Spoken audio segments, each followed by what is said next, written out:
Hashtag no turning back. The night I crashed my car, Chase was busy celebrating his childhood sweetheart's birthday. Cut the drama, will you? Whatever it is, can't it wait until tomorrow? I broke up with him in the calmest voice I owned. Chase and Brielle both snickered. Getting old, isn't it? Always the same tired trick? They were sure I was staging another round of hard to get. Only when news of my engagement to another man leaked did panic flare in Chase's eyes. He came stumbling, pleading for forgiveness. I pried his fingers off my wrist, one by one, and snarled, "Get lost, you rotten player." 01 I made up my mind to leave Chase on a rain-soaked night. We were supposed to be on a business trip in the suburbs. Brielle rang once, and Chase ditched the meeting, and me, to race to her birthday bash. I faced the scowling client alone, signed the contract, then started down the mountain for home. Halfway down I swerved to miss a mudslide and slammed into a tree. After dialing 911, my shaking thumb found Chase's name out of habit. The call connected while blood slid warm and sticky down my cheek. My head was swimming. The first word that left my mouth was a sob. Chase, he didn't let me finish. Julianne, what now? Brielle gets one birthday a year. Whatever crisis you've invented, can't it hold until tomorrow? What now? My stunned brain looped the question, slow to decode it. Oh, he assumed I was jealous of Brielle again. I tightened my grip on the phone and fought for a flat tone. Chase, the mountain's caving in. I just crashed my car. A flicker of interest finally cracked through his boredom. Say that again? I repeated myself and waited. All I got was his shallow breathing and the party noise behind him. Finally he laughed. New stunt, Julianne? Dial 911 for a crash, not me. I'm no paramedic. 100 curses clawed my tongue. I swallowed them and said, almost gently, fine. We're done. We had fought over Brielle too many times. It felt pointless now. Silence thick. Eamed on his end, even the music dipped. Chase answered, cold as ice, suit yourself. Then the line clattered down and went dead. I still caught the faint drift of Brielle and his buddies. Trouble with wifey again, Chase? Same old song, how many times can one girl cry wolf? I'm a girl, and even I can't stand jealous chicks like Julianne. Guys, learn from his mistake, don't marry drama. Honestly, good riddance, Chase cut in, enough. She's throwing a tantrum, doesn't mean we're through. Laughter rose, buoyant again. I hung up and gave a thin, self-mocking smile. He always let the pack have their fun, then tossed me a vague crumb to chew on. Sorry, Chase. This time I really am walking away. 02 meeting Chase had been pure accident.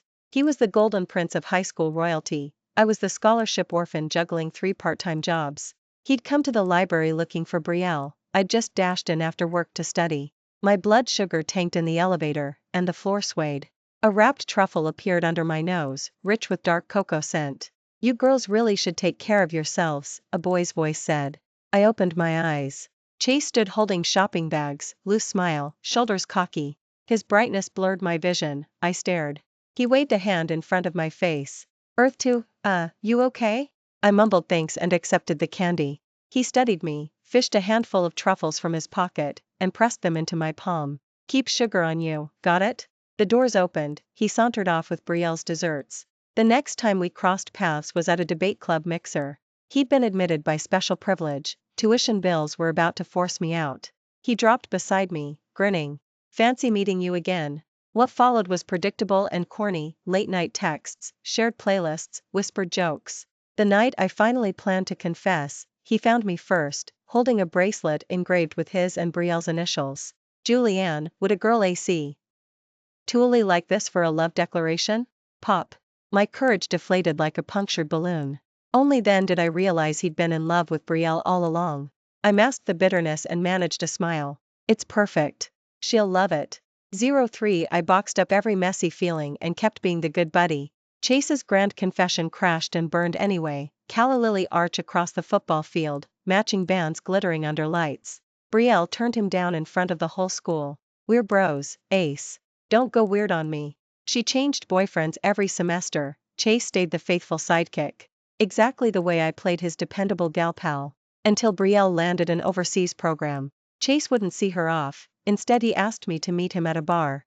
Red-rimmed eyes, voice brittle. Julianne, why won't she try me, just once? I had no answer. If I did, I could have told myself why Chase never spared me a glance. I rubbed slow circles on his back and whispered, like a prayer, it'll pass. Maybe someone upstairs took pity. Snow-blanketed campus the evening he waited by my dorm, a mason jar of truffles clutched against the cold.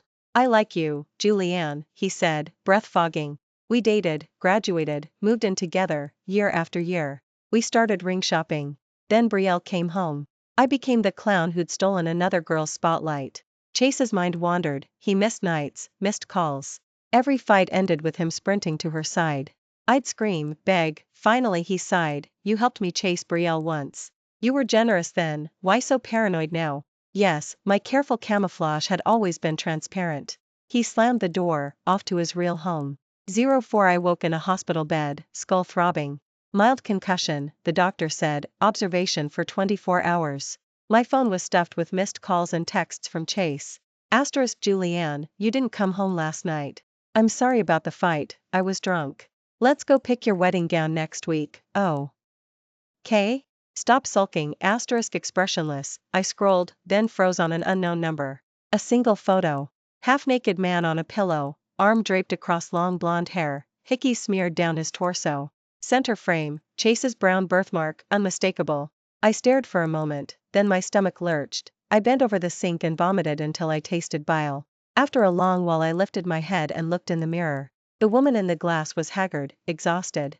I tugged the corners of my mouth into a smile, and while I smiled the tears slid down. Disgusting, Julianne. How did you let yourself turn into this ghost? I blocked the strange number and messaged Chase, let's break up. I'll pick up my things in a few days and I'm quitting, hire my replacement ASAP. I yanked out the SIM, powered the phone off, and severed every tie to the past. 05 But I never imagined that crash would land me in huge trouble. The night I wrapped my car around a tree, the driver behind couldn't stop in time and rear-ended me. A snapped branch speared through his calf, he was half dead when they hauled him out. With my last ounce of strength I lied that I was his girlfriend, signed the liability form, and blacked out. When I came to, Hunter was in a wheelchair, head tilted, studying me. He grinned like some dopey giant breed, I've got amnesia. The doctor says you're my girlfriend. One look and I agree, your face is exactly my type. I suspected the crash had knocked out more than his memory, something upstairs seemed scrambled. After all, the wreck I was currently sporting had zero to do with pretty. Patiently I walked him through what had really happened, then dragged him off for a full head CT result, nothing but concussion-induced memory loss. Hunter scrunched his face, agreed, you're doubting our love. Then he glued himself to me, finagling us into the same two-bed room and carving fruit sculptures every shift change. I couldn't shake him, technically this mess was partly my fault. The good news was the doctor predicted the memories would trickle back soon. So when Chase and Brielle strolled in with their entourage of bros and gift baskets, they found Hunter perched on my mattress, smiling as he plated chilled pear slices. Brielle squealed, clutching Chase's arm, oh my god, who is this guy? 06 Chase said nothing, eyes pinned to Hunter's hand overlapping mine, his expression shifting like storm clouds. Hunter scowled, rolled his wheelchair between us, can we help you? Chase looked at me, words clipped, Julianne. Explain. Behind him everyone, Brielle included, glared as though I'd committed treason. My gaze swept across every face that now turned my stomach. On pure impulse I threaded my fingers through Hunter's, as you see, my new boyfriend. The air froze. No one had pictured the girl who'd orbited Chase for years dumping him this casually. Hunter snorted, chest puffed, surveying the room like a crowned prince. Chase jerked free of Brielle. His glance flicked to Hunter, then drilled into me, what is this supposed to mean? I opened my mouth, but Hunter beat me to it, dude, are you deaf or just dense? She said I'm her boyfriend, how much clearer do you need it? I stayed silent, tacit consent. Chase kept staring, dark and heavy. I blanked for a second. I hadn't seen that look on Chase in ages, part resentment, part rage, and a flash of something like panic. The last time had been the day after he confessed and I rejected him, when he learned Brielle was dating a lacrosse jock from the prep school down the road. So he could still look at me like that. The thought almost made me laugh, until it almost made me cry. By the time I noticed, tears were already sliding down. How the scene ended I can't remember. Only that Chase hurled the gift baskets, and Hunter wheel-spun them out of the ward in a furious escort. Outside the door they lingered, voices leaking through. What got into Julianne this time? Seriously, Chase, feels like you two are done for real. F. $50 says I'm right, loser buys brunch. Inside, Hunter dabbed my cheeks and sighed, a deep, bone-tired sound. 07 Much later, after I'd stopped shaking, I looked up and caught Hunter biting his lip, curiosity wrestling with caution. His expression cracked me up. Ask whatever you want. I'd already shown him my ugliest angle, nothing left to lose. He pondered, then declared, your ex is trash. I lifted a brow, on what evidence? He counted on his fingers like a courtroom pundit, crow's feet fan outward, classic sign of a born philanderer, can't resist temptation, zero reliability, plus thin lips, signal sweet-talking liar. And those eye bags? Late nights, shot kidneys, total self-neglect. I arched both brows, the diagnosis was unnervingly accurate. Noticing my surprise, Hunter's mouth curled. He launched into a lecture on facial omens that lasted half an hour. Finally he dusted off his hands. So, now you know the specs for your next boyfriend? Playing along, I recited, symmetrical features, round eyes, high bridge, sunny optimism, wholesome energy. I froze mid-sentence. Wasn't that an exact sketch of Hunter? He snapped his fingers. Bingo, front-runner reporting for duty. Those slightly drooping puppy eyes locked on mine as he leaned closer, warm breath brushing my cheek. So, lovely lady, how about giving me a shot? 08 I pushed Hunter away. A silent no. He didn't sulk, the smile stayed plastered on. Just as I started to speak he pressed a finger to my lips, save the I only said it to fool them speech. My upbringing was strict, claim I'm your man, you own the consequences. My mouth opened, closed, I was going to ask if your memory's coming back. Hunter stiffened, swiveled his head, and clammed up. I smothered a grin, my mood felt lighter already. After that day Chase never showed again. I basked in the quiet. Spent my hospital stay like a miniature vacation. His buddies, on the other hand, spammed me with apology essays. Sis, Chase didn't mean it, he was drunk. And we ragged on him. He still cares. When he saw the mudslide alert he freaked. We came to apologize, I swear. But then, sighed Julianne, Chase is lousy with words, have a heart, forgive him. Page after page of recycled excuses. I didn't bother reading, block, delete, gone. Discharge day, Hunter gazed up pitifully. Julianne, you'll visit, right? I laughed. Even if I wanted to vanish, I couldn't. If I skipped town you could sue me for hit and run. Hunter grinned. Then I'll order dinner and wait. Don't stand me up. I promised, hailed a cab, and headed back to Riverside. To avoid Chase I picked a workday afternoon. The condo felt hollow, only my belongings in sight. Since the night he slammed the door he hadn't slept here. Clothes, documents, a few mementos, 30 minutes and the suitcase still rattled half empty. Chase walked in just as I zipped it shut, key dangling from his fingers. His hand clenched, relaxed, that perfect mouth thinned to a pale line. Finally he exhaled, Julianne, let's talk. 08 A small, savage part of me wanted to slap him, hard. Like the heroines in those novels, chin lifted, voice arctic, there's nothing left to say, then strut away, past severed for good. But I looked at Chase, the man who had shadowed my last 5 years, and I nodded. I figured a clean break would be the only way to honor the girl I used to be. When I sat down on the couch with Chase, I still felt dizzy. The last time the two of us had managed to sit and talk like civilized human beings felt like another lifetime. While Brielle was overseas, Chase and I had actually had a few good years. We dated, watched movies, kissed under streetlights, and planned our future under the stars. He used to say, Julianne, we're going to stay together forever. Because of my background, the Vance family didn't like me at first. But Chase kept insisting he loved me. My marriage doesn't need to be some business merger, he said. If we love each other, that's enough. Later, when I was chatting with his mom, Vance sighed and said, it's rare to see Chase this serious. Julianne, you two better last. From now on I'm half your mother. If that brat ever bullies you, come straight to me and I'll sort him out. I'm an orphan. All I ever wanted was a real family. I thought I was finally getting my wish. In the end, it turned out to be nothing but air. A warm weight settled over my hand, jerking me back. Chase had wrapped his fingers around mine. The memory of that taunting photo flashed through my mind. I yanked free, nausea rising. Say what you came to say. I already emailed HR my resignation. If you want, I can finish the handover tomorrow. Chase parted his lips, cautious. Julianne, I ordered the wedding gown you picked out. It's in the living room, do you want to try it on? The sound of my full name felt foreign, he hadn't used it in almost a year. I looked up and finally noticed the white dress waiting in the middle of the room. Funny, when I'd come back I'd been so focused on packing that I'd walked right past it. Once upon a time I'd adored that gown. I'd begged the seamstress at Luna to tweak it again and again until it was perfect. Now it looked no different from any other hanger in my closet. I laughed, light and suddenly free, and shook my head. No need. 09 When something arrives too late, you stop wanting it. The calm in my eyes needled him. He lashed out, voice dripping scorn. Julianne, don't tell me you've actually fallen for the amnesiac pretty boy at Riverdale? I looked him up. He's another penniless orphan. You planning to go back to hand-to-mouth living with a guy like that? I slapped him.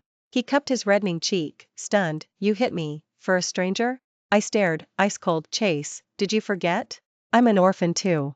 I never dated you for your money. At that instant I knew for sure, I felt absolutely nothing for Chase anymore. Between us the air froze, then a melancholy ringtone floated up. We torture each other until our hair turns white. 2S. Tubborn to let go. I glanced at the screen. Brielle. I narrowed my eyes and smiled. Keeping Brielle waiting? Pick up. Chase looked at me, desperate to explain, but the phone kept shrieking. Finally he answered. Brielle's tear-soaked shriek burst out. Aran, I'm hurting, my heart's breaking. Come stay with me. I've been miserable every single day abroad. Chase panicked. Brielle, where are you? I'll be right there. He hung up and pleaded. Julianne, Brielle's in trouble. Can we talk when I get back? I almost laughed out loud. I pulled my suitcase to the door and told the reaching Chase, stop. Let's end this cleanly.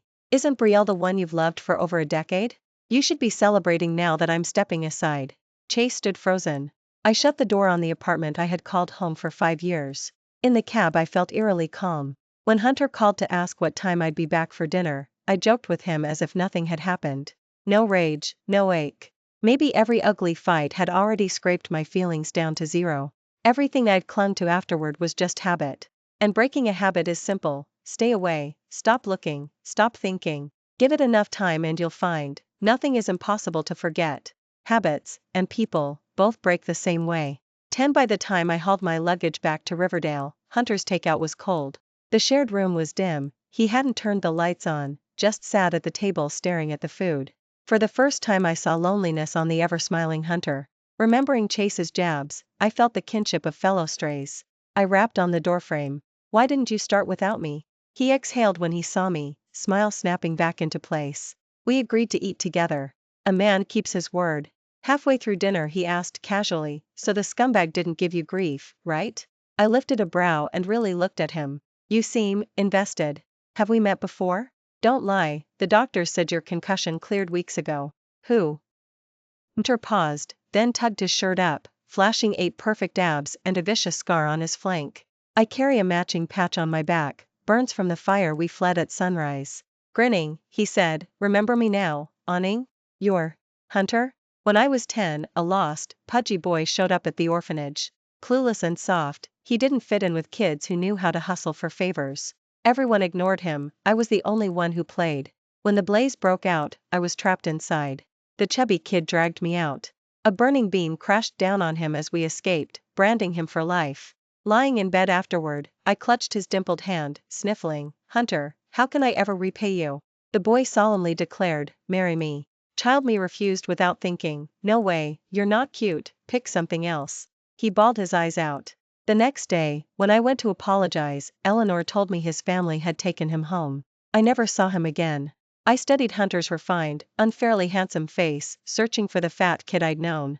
I gave up, embarrassed. You've changed a lot. He chuckled, thanks for the compliment. Eyes shining, he said, so, Awning, when are you paying back that life-saving favor? 11 I stayed quiet for a moment.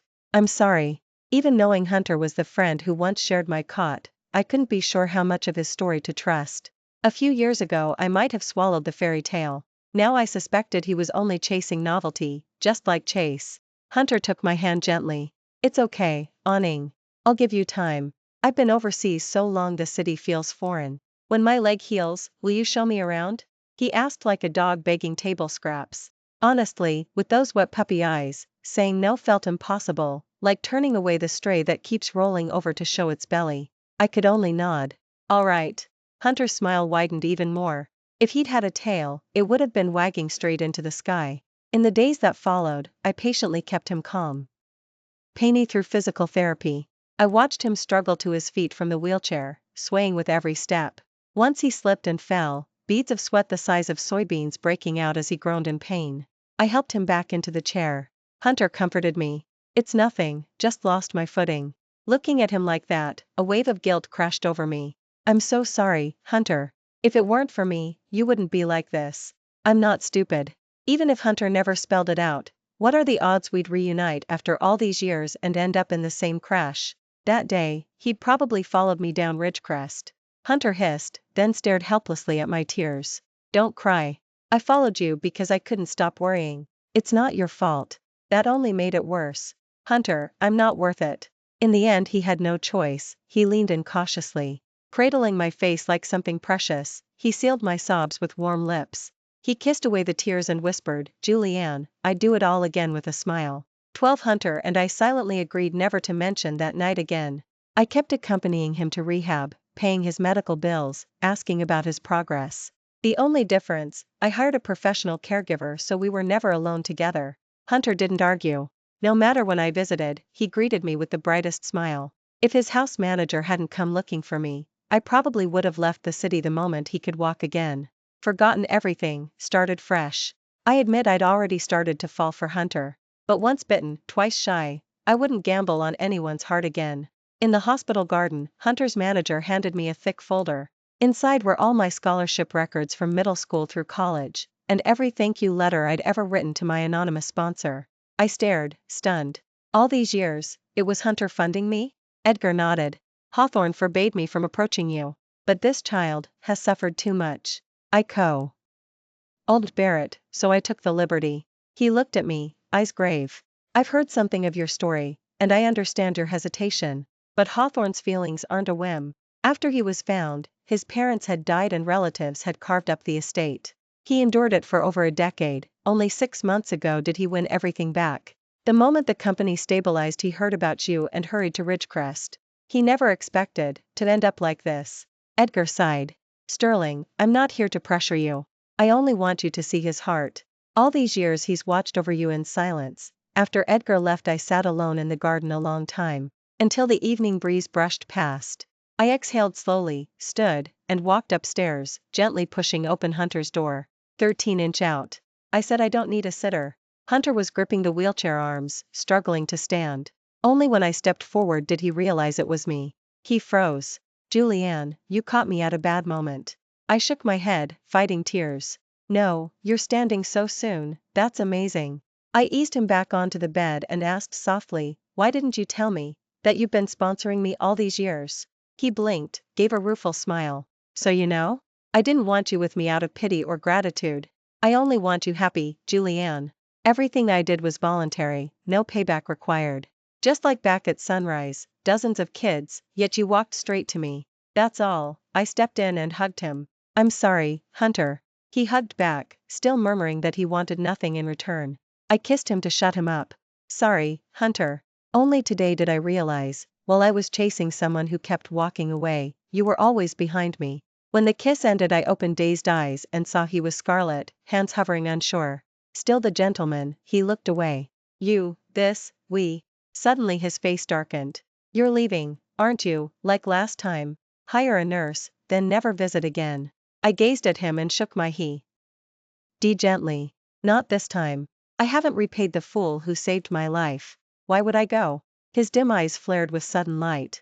I was about to tease him for tearing up so easily when he cupped my head and pulled me to his chest. Careful, your leg. It was a fierce, deep, unforgettable kiss. When I finally pushed him away breathless, he brushed my forehead tenderly. Julianne, you've stolen all 3 of my first kisses. Take responsibility. I didn't bother correcting the math, just smiled and nodded. 14. Maybe happiness is the best medicine. His recovery sped up astonishingly. Within half a month he was walking almost normally, only a slight limp left, barely noticeable. I narrowed my eyes. Were you playing wounded to keep me around? He wrapped me in an aggrieved hug. No way. It really hurt, but seeing my Julianne gave me superpowers. I called him cheesy. He nuzzled closer. Now that we're official, the shy pup who blushed at a touch is gone. Rubbing my sore jaw, I cursed myself for inviting a wolf inside. Autumn arrived. Hunter's leg was fully healed. I kept my promise to show him the city where I grew up. First stop, the orphanage where we first met. Eleanor hadn't left after retirement, she stayed to keep helping the kids. She beamed when she saw me. Julianne, the clothes and quilts you donated last time, kids love them. I smiled. It's the least I can do. She glanced at Hunter and whispered, so, this is the boyfriend? Chase had always been too busy to visit, no wonder she mixed them up. I followed her gaze, Hunter's eyes darted everywhere, ears on high alert. I stifled a laugh. Not that one, but yes, my boyfriend. His mood soared, he slipped an arm around my waist and sauntered off to inspect the place. I squinted, suddenly unwilling to let him bask. With mischief I asked Eleanor, does he look familiar to you? She pushed up her slipping readers and waved Hunter over. He walked like a wind-up toy, left-right out of sync. She studied him, then ventured, aren't you the chubby boy who bawled at cockroaches? He nodded, mortified. She patted his shoulder. My, boys do grow up handsome. I doubled over laughing. That night I paid the price, pinned beneath a scowling Hunter on my bed. Tears leaked from the corners of my eyes, nothing but a reflex. He asked me again and again, Julianne, is it funny? Really that funny? 15 Running into Chase again was pure accident. At first I'd thought prying Chase out of my memory would be long and brutal. But after only 2 or 3 days with Hunter, I couldn't even summon his face. So when he finally appeared, I didn't recognize him. That afternoon Hunter and I had come to pick up our custom matching bands. Showing off, Hunter made me wear mine while we strutted through the Grand. In every boutique he'd casually muse, what's that? How did you guess my fiancé and I are getting married? The baffled clerks would blink, huh? Then snap into professional delight, congratulations! We just got pieces perfect for newlyweds. Chase walked up behind them, Brielle in tow, her belly already showing. He froze when he saw me. His gaze dropped to the matching bands on our fingers, and his face darkened. Ignoring Brielle's calls, he stepped forward and clamped my arm. Eyes bloodshot, voice shaking, Julianne. How dare you? Hunter was still basking in the clerk's blessings. Chase and Brielle had approached from an odd angle. For a moment he didn't notice I was trapped. Surprise faded, I smiled, lifting my chin toward Brielle. Chase, your lifelong white moon is right there. So why are you grabbing me? He flinched, cheeks mottled. Julianne, it's not what you think. I was exhausted. I peeled his fingers off one by one, disgusted. Go away, you rotten player. The truth no longer mattered, I didn't care. But if Hunter saw Chase, the jealousy would cost me my waistline. Brielle lunged over, eyes venomous. I tucked Chase's hand into hers, sweet as poison. Here, keep your rotten player on a leash. Street. Stop him from sniffing every flower, or you'll both catch something. You've got a kid now, behave. Without waiting for their reaction I sprinted back to Hunter. Come on, we're done here, next store. 16 I hadn't expected Chase and Brielle to be so persistent. They followed us into the next boutique. My mouth twitched. Great, no hiding now. Sure enough, the moment Hunter spotted them his arm circled my waist. Brielle rolled her eyes. Pretty boy's possessive for a kept man. Hunter gaped at me, telegraphing, me? Kept? I shrugged, no idea. Brielle swaggered in. She snapped at the clerk, this, and that, ring them all up. Every piece she pointed to was something I'd already chosen, pure provocation. She shot me a smug glare. Some people should stick to the bargain basement, those racks suit them. I bit my lip to keep from laughing. She took my silence for shame. Tell you what, Julianne, kneel and tie my shoe and I'll pay for your haul. Hunter started forward, I caught his arm, signaling wait. The clerk looked embarrassed. Sorry, Vance, these items are already reserved for Sterling. Brielle laughed, incredulous. I'll pay double, sell them to me. The clerk dipped her head lower. Hawthorne holds our centurion, he has precedence. If you'd like to see other styles. Brielle stared at me, teeth grinding. Even Chase looked sick. Hunter flashed the black card draped over his fingers. Better luck next time, he said, grinning like a villain. Bag in hand, he led me out. Back in the car we looked at each other and burst out laughing. 17 After that, I never saw Chase or Brielle again. Years later I heard they were in a fiery divorce, turned out the kid wasn't even his. Chase became the punchline of every dinner party. But it had nothing to do with me. Hunter and I kept our wedding small, the guest list was short. During the vows he gripped my hands, eyes wet.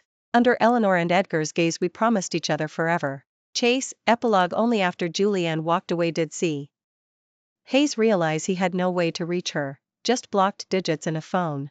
He didn't even know which sunrise had raised her. She had begged to take him there, he'd always said, work's crazy, no time. After enough rejections she stopped asking. If he could, he'd tell her, even with Brielle back, he'd never have let Julianne go. Indulging Brielle was reflex, bred from years of shared history. He knew it wasn't love. When his buddies teased him about being whipped, he snarled at Julianne instead. A man needs face, he told himself. That single need for face cost him Julianne forever. He woke from a hangover to find Brielle beside him, bashful. No joy, only dread, it's over between Julianne and me. Later he married Brielle because of the baby. The marriage was cold. Brielle's pampered whims, invisible while they were friends, wore him to the bone. For the child's sake he endured, came home later and less each night. He thought that was his life. Until, at 5, the boy crashed and needed blood. The doctor returned, wrong type. The child wasn't his. He almost laughed in the hospital corridor. So all these years he'd been the joke. On countless sleepless nights he thinks of Julianne. He wants to beg, to confess, to rewind. But he knows, too late. On the road ahead, he and Julianne will never meet again.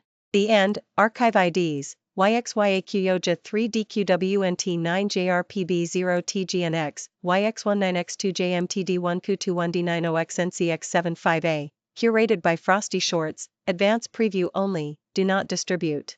For more short fiction, https://link3.cc/mymz